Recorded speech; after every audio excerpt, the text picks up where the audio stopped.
She began to read aloud.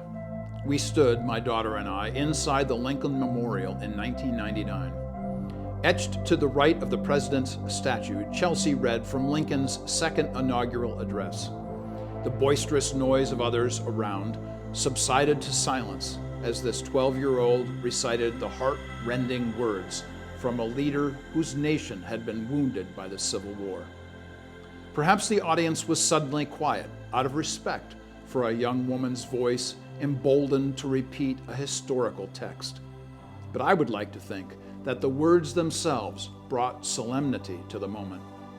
America, torn by internal strife, reflected the soul of Abraham Lincoln. Upon the occasion of his re-election, Lincoln chose to be generous with those who opposed him. In part, he said, "Both read the same Bible and pray to the same God, and each invokes his aid against the other. It may seem strange, but let us judge not, that we be not judged." Lincoln, speaking of the providence of God and his appointed time, intoned, "The Almighty has his own purposes." Divine judgment against the sin of slavery was clearly marked, as Lincoln woefully acknowledged. He gives to both North and South this terrible war as the woe due to those by whom the offense came. President Lincoln repented. Fondly do we hope, fervently do we pray, that this mighty scourge of war may speedily pass away.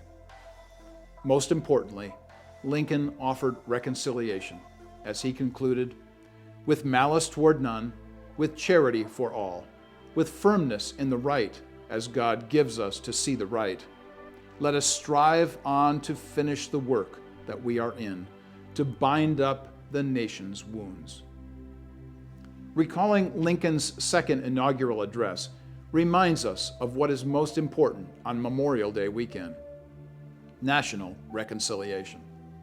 For all those who have paid with their lives to secure our freedoms, we should seek to bind up our nation's wounds.